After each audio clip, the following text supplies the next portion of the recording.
Hello dear student, welcome to Clifford classes. আমি শালিনী সাহা। আশা করি তোমরা সকলে ভালো আছো। আজকের এপিসোডে আমরা আলোচনা করব ডাব্লিউবিসিএস ইতিহাসের একটি চ্যাপ্টার, যার যে চ্যাপ্টারটা হলো মেনলি গৌতম বুদ্ধ। আজ আমরা গৌতম বুদ্ধ সম্পর্কে ডিসকাশন করব। প্রিলিমসে যে ধরনের যে কোয়েশ্চেন্সগুলো আসে মূলত এইখানে সেইভাবেই বিষয়টাকে দেওয়া আছে। তো শুরু করা যাক। গৌতম বুদ্ধের জন্ম। এই গৌতম বুদ্ধের জন্ম কবে হয়? খ্রিস্টপূর্ব 563 অব্দে। খ্রিস্টপূর্ব 563 অব্দে গৌতম বুদ্ধের জন্ম হয় এবং তার জন্মের স্থান হচ্ছে কপিলাবস্তুর লুম্বিনী উদ্যানে, যেটা বর্তমানে কিছুটা নেপালের অন্তর্গত, এবং তার অবস্থান বা তার জন্মস্থান হচ্ছে কপিলাবস্তুর লুম্বিনী উদ্যানে। জন্মকালীন তার নাম হচ্ছে সিদ্ধার্থ। তার নাম সিদ্ধার্থ।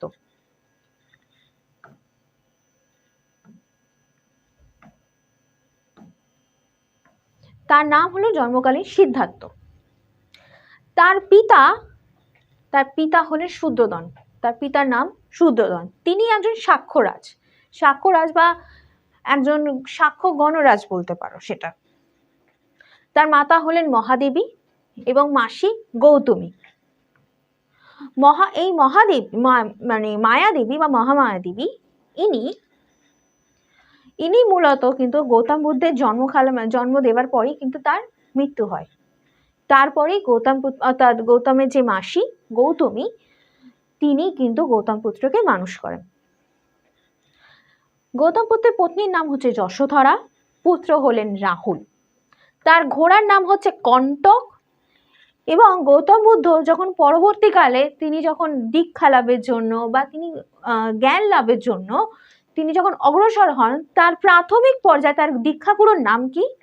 আলার কালাম, আচার্য আলার কালাম এবং রুদ্র রামপুত্র। দুজন, আচার্য আলার কালাম এবং রুদ্র রামপুত্র। এরপরে গৌতম বুদ্ধ যেটা বলছে যে বোধিজ্ঞান লাভ সম্পর্কে আগে একটা বলে দিই, যে যখন গৌতম বুদ্ধ তিনি 35 বছর বয়সে হয়তো তিনি বোধিজ্ঞান লাভ করেন, কিন্তু তিনি 29 বছর বয়সে, এটা একটা পয়েন্ট, 29 বছর বয়সে তিনি গৃহত্যাগ করেন।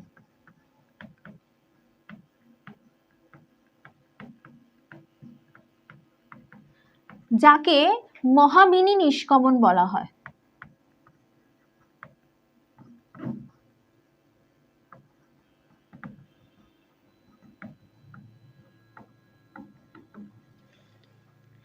এটা একটা পয়েন্ট যে তিনি তার 29 বছর বয়স থাকাকালীন তিনি গৃহত্যাগ করেন, এবং এই গৃহত্যাগের বিষয়টিকে বলা হয় মহাবিনী নিষ্কমন। তা কি বলছে? 29 বছর বয়সে গৃহত্যাগ করার পর তিনি বোধিজ্ঞান লাভ করেন 35 বছর বয়সে। 35 বছর বয়সে মগধের কাছে বৌদ্ধগয়াতে উড়ুবিলি, এই জায়গাগুলো খুব ইম্পর্টেন্ট। উড়ুবিলি নামক স্থানে নৈরঞ্জন নদীর তীরে এবং অশ্বত্থ গাছের নিচে, কি বলছে? মগধের বৌদ্ধগয়ার কাছে উড়ুবিলি নামক একটি স্থান, যেখানে নিরঞ্জন নদীর তীরে একটি অশ্বত্থ গাছ, তার নিচে তিনি বোধিজ্ঞান বা দিব্য জ্ঞান লাভ করেন। তিনি ওই সময় তথাগত বুদ্ধ, যিনি পরম সত্যের সন্ধান পেয়েছিলেন, তাই তিনি তার নাম বৌদ্ধ। এবং এইখান থেকে যে পরম যে বুদ্ধ, তথাগত বুদ্ধ, তার নাম ছিল কি? সিদ্ধার্থ। কিন্তু যিনি যখন বুঝতে পারলেন যে বোধিজ্ঞান লাভ করলেন, তার জ্ঞান প্রাপ্তি হলো, সেই সময় থেকে তিনি তথাগত বুদ্ধ বা গৌতম বুদ্ধ নামে তিনি পরিচিত হলেন। তিনি যে জ্ঞান লাভ করার পর যে তার প্রথম যে ধর্ম উপদেশ দিয়েছিলেন, তা কোথায়? বারাণসীর কাছে বারাণসীর কাছে ঋষিপত্তনে বা সারনাথে প্রথম 5 জন ব্রাহ্মণকে বপ্প, ভদ্রিয়, অশ্বজিৎ, মহানাম, কৌডিন্য। আবার নামগুলো বলছি: বপ্প, ভদ্রিয়, অশ্বজিৎ, মহানাম, কৌডিন্য। এদের এই 5 জনকে সর্বপ্রথম তিনি তার ধর্ম উপদেশ দেন। এবং কোথায় দেন? সেই জায়গার নাম হচ্ছে বারাণসীর কাছে ঋষিপত্তনা বা বর্তমানে সারনাথ। এছাড়া তিনি যখন বৌদ্ধিক জ্ঞান লাভ করার পর তিনি বিভিন্ন জায়গায় ধর্ম প্রচার করেন। তার শিষ্যত্ব কারা কারা গ্রহণ করেন? এবার তার শিষ্যত্ব গ্রহণ করেন হচ্ছে বিভিন্ন সুপণ্ডিত, সারিপুত্র এবং মন্দলায়ন। সারিপুত্র, মন্দলায়ন হচ্ছেন তারা গৌতম বুদ্ধের প্রিয় 2 শিষ্য বলতে পারো, যারা পরবর্তীকালে এর মধ্যে সারিপুত্র তার পুত্রকে অর্থাৎ গৌতম পুত্র রাহুলকে তিনি দীক্ষা দেন। এছাড়া কে আছেন? ধনী বণিত অনাথ পিণ্ডক, নাপিত উপালি, এছাড়া আরেকটা নাম পাবে আনন্দ, এই নামটা লিখছি আনন্দ, তাহলে কি আনন্দ এবং নাপিত উপালি, পতিতা আম্রপলি যিনি বৈশালী নগরের একজন নগরপত্নী বা পতিতা ছিলেন, তিনি পরবর্তীকালে কিন্তু গৌতম বুদ্ধের বা এই বৌদ্ধ ধর্মে দীক্ষিত হন। এছাড়া উল্লেখযোগ্যভাবে মগধের রাজ বিম্বিসার, অজাতশত্রু এবং কোশল রাজ প্রসেনজিৎ, এই 3 জন রাজা কে? বিম্বিসার, অজাতশত্রু হর্ষাঙ্ক বংশের, মগধ রাজ হর্ষাঙ্ক বংশের বিম্বিসার, অজাতশত্রু এবং কোশলের রাজা প্রসেনজিৎ তার গৌতম বুদ্ধের ধর্মে দীক্ষিত হন। এটা একটা কোয়েশ্চেন আসতে পারে যে সামহাউ যে গৌতম বুদ্ধের সমসাময়িক কোন রাজা ছিলেন বা কোন রাজারা, তাদের নাম বলো। সেক্ষেত্রে নাম হবে বিম্বিসার, অজাতশত্রু বা প্রসেনজিৎ। যে কোনো 3টে অপশন আসতে পারে, একসাথে 3টে অপশন আসতে পারে, বাট এই 3 জন ছিলেন হচ্ছে গৌতম বুদ্ধের কন্টেম্পোরারি। এবং তার মহিষী মানে তো তার পত্নী, প্রসেনজিতের পত্নী মল্লিকা, এই সকলে গৌতম বুদ্ধের শিষ্যত্ব গ্রহণ করে। আমরা আরো নাম জানি বেশিরভাগ, কিন্তু মূলত এই নামগুলো জানলেই এনাফ। তাহলে আবার নামগুলো আমি রিপিট করছি। সুপণ্ডিত সারিপুত্র মন্দলায়ন। এই সারিপুত্র কি? যিনি রাহুলকে অর্থাৎ গৌতম পুত্রকে দীক্ষিত করেন। সারিপুত্র মন্দলায়ন। আনন্দ, খুব ইম্পর্টেন্ট এই নামটা, আনন্দ। ধনী বণিক অনাথ পিণ্ডক, নাপিত উপালি, পতিতা আম্রপলি। এছাড়া হর্ষাঙ্ক বংশ অর্থাৎ মগধের রাজ বিম্বিসার, অজাতশত্রু, কোশল রাজ প্রসেনজিৎ এবং তার পত্নী বা মহিষী মল্লিকা, এই সকলে গৌতম বুদ্ধ বা বৌদ্ধ ধর্মে দীক্ষিত হন।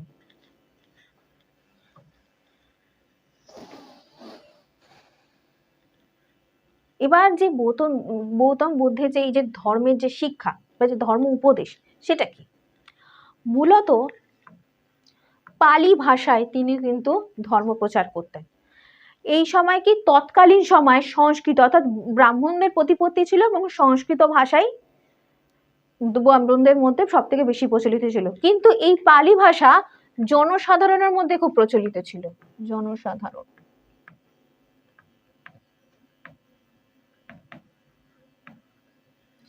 তাই গৌতম বুদ্ধ কি করলেন? এই পালি ভাষাকেই তার ধর্ম প্রচারের অন্যতম মাধ্যম হিসাবে ধরে নেন।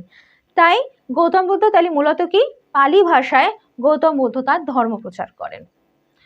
গৌতম বুদ্ধের যে ধর্মের প্রধান শিক্ষা হলো যে জন্মভিত্তিক যে বর্ণ প্রথা তা তিনি প্রত্যাখ্যান করেন এবং ঈশ্বরের অস্তিত্বও কিন্তু একরকম এখানে প্রত্যাখ্যান করা হয়। এখানে কি জন্মভিত্তিক বর্ণ প্রথা, এর মানে হচ্ছে যে আমরা এখানে যেটা শুনে থাকছি যে ব্রাহ্মণ, ক্ষত্রিয়, বৈশ্য, শূদ্র, এই যে 4টে বর্ণের যে ব্রাহ্মণদের মধ্যে বা এই যে ব্রাহ্মণদের মধ্যে যে 4টে বর্ণের জন্মভিত্তিক যে ব্রাহ্মণ, সে ব্রাহ্মণ, যে ক্ষত্রিয় রাজা ক্ষত্রিয়, শূদ্র ব্যবসা বাণিজ্য, শূদ্র মানে 3টে বর্ণের সেবা করবে, এই যে জন্মভিত্তিক যে বর্ণ প্রথা সেটাকে সম্পূর্ণভাবে তারা অস্বীকার, এই গৌতম বুদ্ধ বা বৌদ্ধ ধর্ম কিন্তু অস্বীকার করে এবং ঈশ্বরের অস্তিত্বও কিন্তু একরকম অস্বীকার করে। এবার যে তার লাইফের বিভিন্ন ইভেন্টস গুলো কি মেন ইভেন্টস গুলো, লাইক জন্ম, গৌতম বুদ্ধ জন্ম নিচ্ছেন, গৌতম বুদ্ধ বাড়ি ছেড়ে যাচ্ছেন, গৌতম বুদ্ধ বৌদ্ধিক জ্ঞান লাভ করছেন, তিনি প্রথম ধর্ম প্রচার করছেন এবং তার অবশেষে তিনি মৃত্যু হচ্ছেন। এগুলো হচ্ছে গৌতম বুদ্ধের 5টা মেন ইভেন্ট গৌতম বুদ্ধ জীবনে। সেই প্রত্যেকটা ইভেন্টকে এক একটা চিহ্ন দিয়ে ডিনোট করা হয়। সেগুলো কি কি এবার জানা যায়। যেমন কি বলছে, গৌতম বুদ্ধের প্রতিটি জীবনের ঘটনাগুলিকে বিভিন্ন প্রতীকী দ্বারা চিহ্নিত করা হয়, সেটা হচ্ছে জন্ম। গৌতম বুদ্ধের যে জন্ম তা কি দিয়ে কথা হচ্ছে, পদ্ম এবং ষাঁড় দিয়ে। গৌতম বুদ্ধ যে জন্ম নিচ্ছেন সেটাকে ডিনোট করা হচ্ছে কি পদ্ম এবং ষাঁড় দিয়ে। গৌতম বুদ্ধ যে বাড়ি ত্যাগ করছে, যেটাকে বলেছিলাম মহাভিনী নিষ্কমন,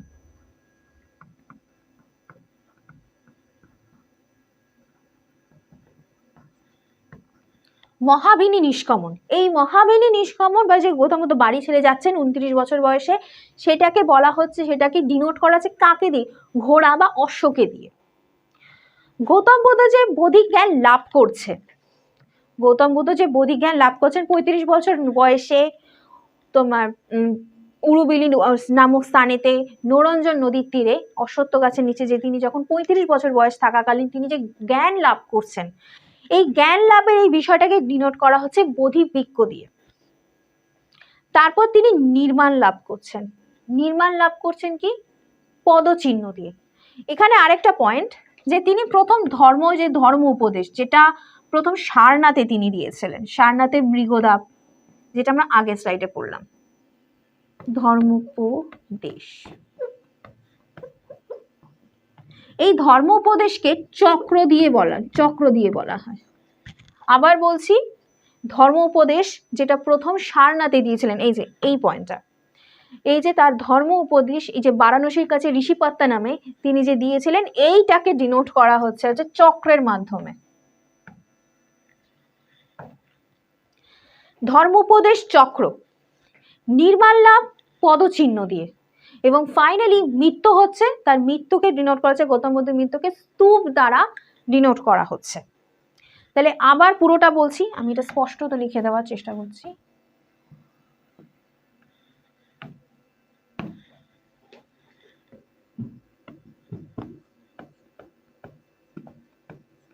ধর্মোপদেশ চক্র,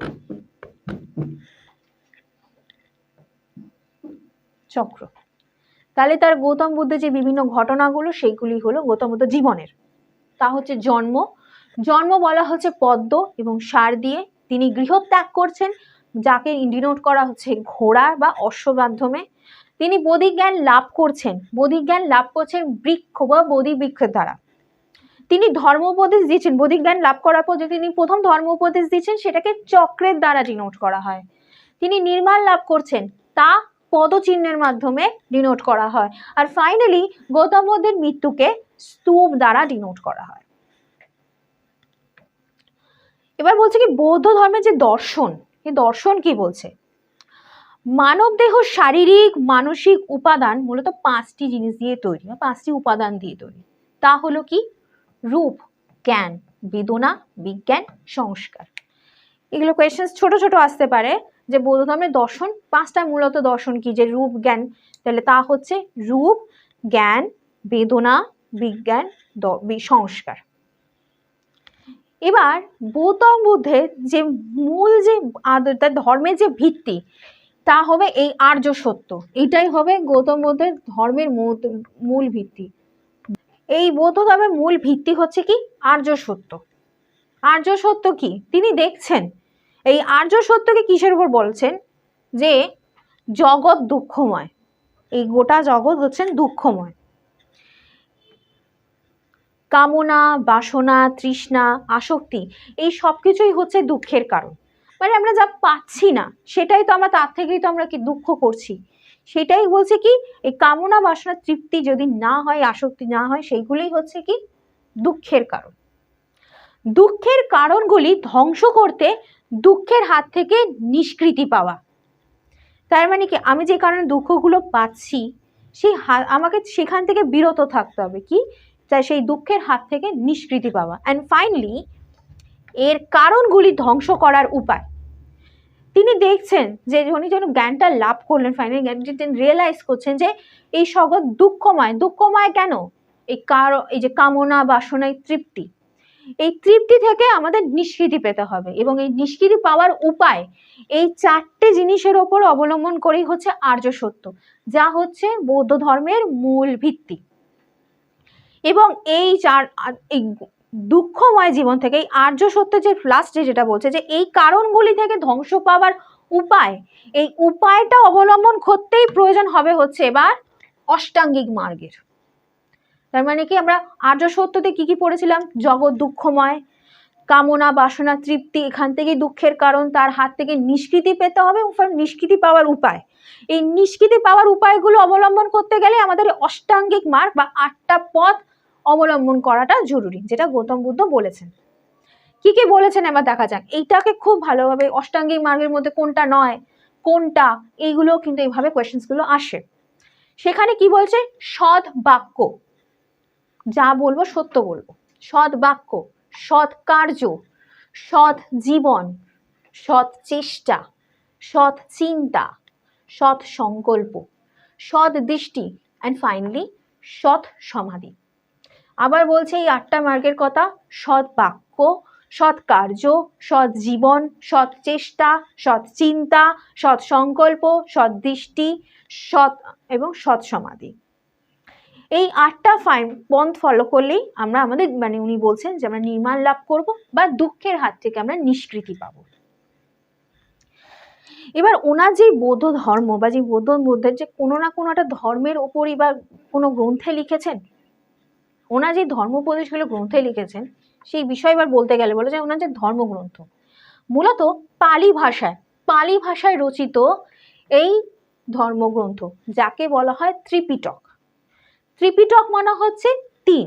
এই ত্রিপিটকের আলাদা মানে আছে। ত্রিপিটক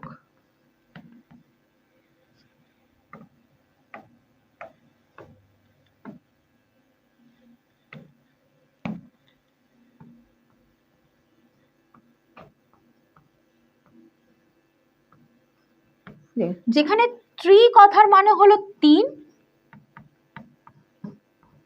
এবং পিটক কথার মানে হচ্ছে ঝুড়ি।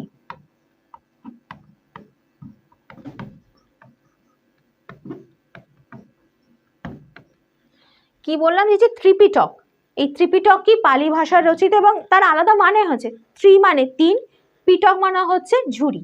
এই 3টে ঝুড়ির মানে সম্মিলন হচ্ছে ত্রিপিটক। এবং এই ত্রিপিটক গুলো কি কি? সূত্র পিটক, বিনয় পিটক, অ্যান্ড ফাইনালি অভিধর্ম পিটক। ধর্মগ্রন্থ হচ্ছে পালি ভাষায় রচিত, কোন ধর্মগ্রন্থ হচ্ছে ত্রিপিটক, এবং ত্রিপিটক কি 3টে পিটক। এই 3টে পিটক কি কি? এই 3টে পিটক হচ্ছে যথা 1 সূত্র পিটক, 2 বিনয় পিটক এবং 3 অভিধর্ম পিটক। মূলত এই সূত্র পিটক বিনয় পিটক গুলো কিন্তু আমরা যখন কাউন্সিলস গুলো পরের ফ্লেজে আমরা কাউন্সিল পড়বো তখন এই কাউন্সিল গুলোতেই রচনা হয়েছিল। এবার এই যে 3টে পিটক, এই 3টি পিটক সম্পর্কে আলোচনা করবো যে 3টি পিটকের বিষয়বস্তুগুলো কি কি। এই 3টি পিটকের বিষয়বস্তু যথা 1 সূত্র পিটক। সূত্র পিটকে আছে বুদ্ধের নির্দেশাবলী। বুদ্ধের নির্দেশাবলী আমি লেখাটাকে উপরে করে দিচ্ছি, বুঝতে সুবিধা হবে।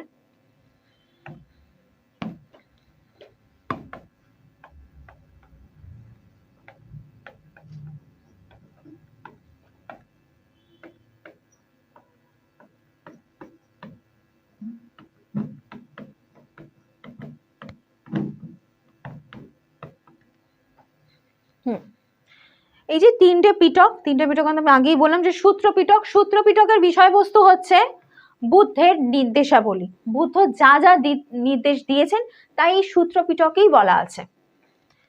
সেকেন্ড বিনয় পিটক। এই বিনয় পিটকে বলা আছে বৌদ্ধ ভিক্ষুক বা ভিক্ষুণীদের পালনীয় বিধিসমূহ এবং সঙ্গের নিয়মাবলী। কি আছে? যারা বৌদ্ধ ধর্মের শিষ্যত্ব গ্রহণ করবেন তারা যারা বৌদ্ধ ভিক্ষুক বা ভিক্ষুকিনী হবেন, বা যারা এমন আছে এখানে ক্ষেত্রেটা বলা যে যারা কমপ্লিটলি সাধু বা বৌদ্ধ সন্ন্যাসী হবেন তাদের জন্য আলাদা নিয়ম। বা আমরা দেখেছি যারা বৌদ্ধ ধর্মে যারা শিষ্যত্ব গ্রহণ করেছেন তারা অনেকে রাজরাজা, তারা তো কমপ্লিটলি সংসার ছেড়ে তো তারা তো এই জীবনে আসতে পারবেন না, তো তাদের জন্য আলাদা নিয়ম। তো এই সমস্ত নিয়ম যে কোথায় কন্টেন্ট করা আছে, কোথায় এইগুলো রাখা আছে এই বিনয় পিটকে। তো এই বিনয় পিটকে কি বৌদ্ধ ভিক্ষুক এবং ভিক্ষুকিনীদের পালনীয় বিধিসমূহ এবং সঙ্গে কি কি নিয়ম, একটা নিয়ম নিষ্ঠা একদম নিয়মাবলী, তা কিন্তু এই বিনয় পিটকে কিন্তু বলা আছে। And finally Abhidharma Pitaka. অভিধর্ম পিটকে বৌদ্ধ ধর্মের দার্শনিক তত্ত্বসমূহ বলা আছে, বৌদ্ধ তত্ত্বসমূহ আলোচনা করা আছে। এরপরে 483 খ্রিস্টপূর্বাব্দের বৈশাখী পূর্ণিমা তিথিতে 80 বছর বয়সে মল্ল রাজধানী কুশীনগর, যেটা বর্তমানে কোথায়, উত্তরপ্রদেশের গোরখপুর জেলার কাশিয়াতে, সেখানে তার মহাপ্রয়াণ অর্থাৎ মহাপরিনির্মাণ ঘটে। আবার বলছি 483 খ্রিস্টপূর্বাব্দের বৈশালীতে এক পূর্ণিমা তিথিতে তার মহাভিনী নিষ্কামন ছাড়া, ইন্টারেস্টিং ব্যাপার যে শুধুমাত্র তার বাড়ি থেকে যে চলে যাচ্ছে 29 বছর বয়সে মহাভিনী নিষ্কামন ছাড়া সমস্ত ইভেন্টস গুলো কিন্তু পূর্ণিমা তিথিতেই কিন্তু হয়েছে, এটা একটা পয়েন্ট। কিন্তু এইখানে যেটা বলছে যে ফাইনালি তার যে মহাপরিনির্মাণ ঘটছে তা কোথায়, 483 খ্রিস্টাব্দের বৈশালী, 483 খ্রিস্টাব্দ বৈশালীর এক পূর্ণিমা তিথিতে। তার বয়সকাল মানে মৃত্যুকালীন তার বয়স হচ্ছিল 80 বছর এবং তার মৃত্যু স্থান হচ্ছে মল্ল রাজ্য বা মল্ল রাজ্যের বা তার রাজধানী কুশীনগর, যা বর্তমানে কোথায় এখন লোকেটেড, উত্তরপ্রদেশের গোরখপুর জেলার কাশিয়ান বলে একটি অঞ্চলে বা কাশিয়ানগর একটি স্থানে। সেখানেই তার ফাইনালি তার মৃত্যু হয় বা তার মহাপরিনির্মাণ ঘটে। এবার মোস্ট ইম্পর্টেন্ট কাউন্সিলস। বৌদ্ধ ধর্মে বিভিন্ন কাউন্সিলস গুলো হয়। একটা কথা কি যে গৌতম বুদ্ধ থাকাকালীন না, গৌতম বুদ্ধের মৃত্যুর পরই কিন্তু এই 4টে কাউন্সিল হয়। এখানে মোস্ট ইম্পর্টেন্ট হচ্ছে যে কোন ধর্মে কি কি বলা আছে বা কোথায় স্থান, কে কি করছে, কার সভাপতিত্বে হচ্ছে, কে পৃষ্ঠপোষক এবং কোন সময়কাল, সেগুলো খুব ইম্পর্টেন্ট। এবার এগুলোকে দেখা যাক। প্রথম স্থান ফার্স্ট কাউন্সিল বা এই যে প্রথম স্থান, প্রথম বৌদ্ধ ধর্ম বা প্রথম বৌদ্ধ কাউন্সিল বা সংগীতি কোথায় হচ্ছে, তা হচ্ছে এই রাজগৃহ নামক অঞ্চলে, রাজগৃহ নামক স্থানে। এবং এই ধর্মের গুরুত্ব হলো যে এই সম্মেলনে আনন্দ এবং উপালির সহযোগিতায় সূত্রপিটক এবং বিনয় পিটকের সংকলন এবং তার মাহাত্ম্য প্রচার হয়। একদম তাই। আবার বলছি যে রাজগৃহতে তার গুরুত্বটা কি, মেন এখানে গুরুত্বটা হচ্ছে কি আনন্দ এবং উপালি দুজনেই, একজন সূত্রপিটক আনন্দ সূত্রপিটক করেন, উপালি বিনয় পিটক দুজনে দুটি পিটক এবং রচনা করেন, এবং যার মাধ্যমে গৌতম বুদ্ধ বা বৌদ্ধ ধর্মের যে মাহাত্ম্য তা এই ধর্মের মাধ্যমে, তাই কাউন্সিলের মাধ্যমে অ্যাকচুয়ালি প্রচার করা হয়। এই কাউন্সিলের সময়কাল হচ্ছে 483 থেকে 486 খ্রিস্টপূর্বাব্দ পর্যন্ত, ভেরি ইমিডিয়েট, যখন গৌতম বুদ্ধের মৃত্যু হয় তারপরেই এই ফার্স্ট কাউন্সিলটা হয়। এবং ফার্স্ট কাউন্সিলের সময়কাল হচ্ছে 483 থেকে 486 খ্রিস্টাব্দ।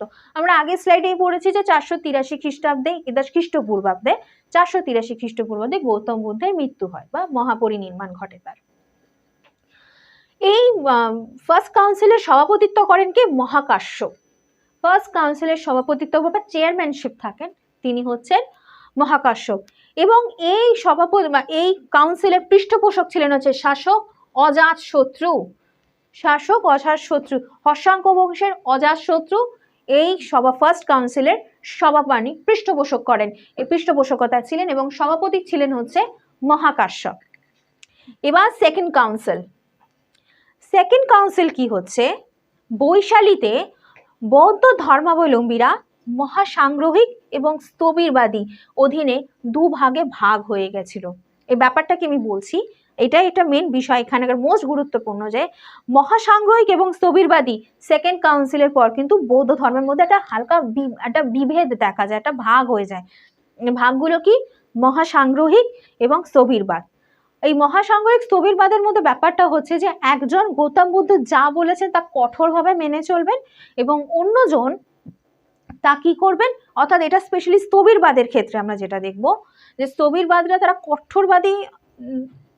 কঠোরবাদী হয়তো নিয়ম পালন করবে, মহাসাংঘিকরা একটু হালকা, মানে সেই ধর্মের মধ্যে একটু হালকা দেবেন, তারা চেষ্টা করবেন যে অতটা বেনাজাল দরকার নেই, অল্প আধটু মানে নিয়ম পালন করব, তাতে এতটা বেশি মানার কোনো প্রয়োজন নেই। এই যে ব্যাপারটা এটা বলছে, মহাসাংগ্রহিক এবং স্থবিরবাদী এই দুটো ভাগে তারা সেকেন্ড কাউন্সিলে ভাগ হয়ে যান।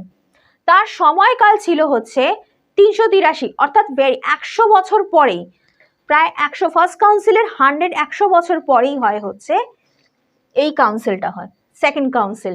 483-তে হয়েছে ফার্স্ট কাউন্সিল, সেকেন্ড কাউন্সিল হয় 383 খ্রিস্টপূর্বাব্দে। 383 থেকে 386 খ্রিস্টপূর্বাব্দ পর্যন্ত।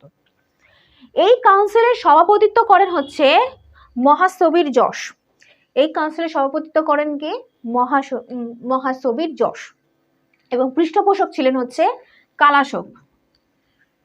পৃষ্ঠপোষক ছিলেন হচ্ছেন কালাশোক, মগধরাজ কালাশোক। এরপরে থার্ড কাউন্সিল, এটা খুব ইম্পর্টেন্ট। থার্ড কাউন্সিল আসবে।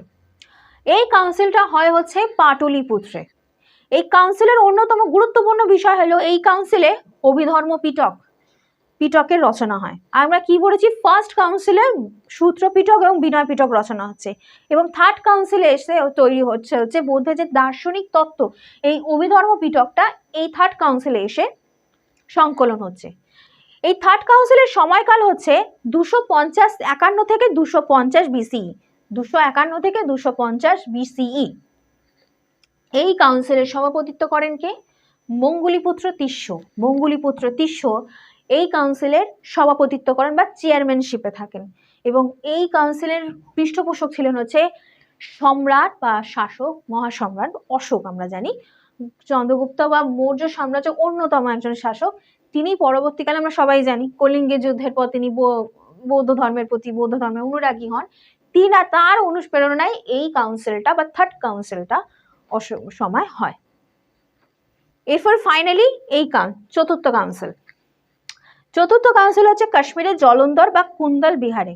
এটা নিয়ে বিভিন্ন তর্ক বিতর্ক আছে, তবে মূলত এটা দুটো নামই জেনে রাখো, কাশ্মীরের জলন্ধর বা কুন্দল বিহারে। এই কাউন্সিলের একটি গুরুত্বপূর্ণ বিষয় হলো বৌদ্ধ ধর্মাবলম্বীরা হীনযান এবং মহাযান এই দুই ভাগে বিভক্ত হয়ে পড়েন। বলছি হীনযান মহাযান কি, তবে এইটা গুরুত্বপূর্ণ বিষয় হলো যে এই পর্বে বা এই কাউন্সিলে বৌদ্ধ ধর্মের ধর্মাবলম্বীরা দুটো ভাগে বিভক্ত হয়ে যায়। এবার হীনযান কি মহাযান কি সেটা বলছি। হীনযান বলতে যে যারা মূর্তি পূজার বিরোধী, অর্থাৎ গৌতম বুদ্ধের মূর্তি না বাণী বা গৌতম মূর্তি পূজার বিরোধী, তারা হচ্ছেন হীনযান। এবং মহাযান এবং সেই হীনযানের আরেকটা হচ্ছে তারা পালি ভাষাকেই তাদের ধর্ম প্রচারের অন্যতম কারণ ধরে থাকবে, অন্যতম বিষয় রাখবেন। কিন্তু মহাযানের ক্ষেত্রে তা উল্টো হয়ে যায়। মহাযানের ক্ষেত্রে মূর্তি পূজার কথা, মানে গৌতম বুদ্ধের মূর্তিকে তাদের আরাধ্য হিসাবে রাখবেন এবং সংস্কৃত হবে তাদের ধর্ম প্রচারের মাধ্যম। তো দুটোর মধ্যে ডিফারেন্স হচ্ছে হীনযান মূর্তি পূজার বিরোধী এবং পালি ভাষা তাদের ধর্ম প্রচারের অন্যতম মাধ্যম, এবং মহাযানের ক্ষেত্রে হচ্ছে মূর্তি পূজা করছেন এবং সংস্কৃত দ্বারা তাদের সংস্কৃত ধর্মের প্রচার হলো অন্যতম মাধ্যম। এইভাবে এই ফোর্থ কাউন্সিলে বৌদ্ধ ধর্মাবলম্বীরা এইভাবে বিভক্ত হয়ে পড়েন। খ্রিস্টীয় প্রথম শতকে এই কাউন্সিলটা হয়। খ্রিস্টীয় প্রথম শতকে মানে ফার্স্ট সেঞ্চুরি BC বা CE-তে এই কাউন্সিলটা হয়। এই কাউন্সিলের সভাপতিত্ব করেন কে? বসুমিত্র এবং অশ্বঘোষ দুজনে করেন। বসুমিত্র এবং অশ্বঘোষ এই দুজনে এই কাউন্সিলের সভাপতিত্ব করেন। এবং এই কাউন্সিলের পৃষ্ঠপোষক ছিলেন হচ্ছে কুষাণ সম্রাট কনিষ্ক। কুষাণ সম্রাট কনিষ্কের পৃষ্ঠপোষকতায় এই ফোর্থ কাউন্সিলটা হয়েছে। সো আজকের জন্য এতটাই। দেখা হবে নেক্সট ভিডিওতে। আমাদের ক্লি4 ক্লাসের সাথে তোমরা যুক্ত থাকো। দেখা হবে পরের ভিডিওতে। আজকের জন্য টাটা।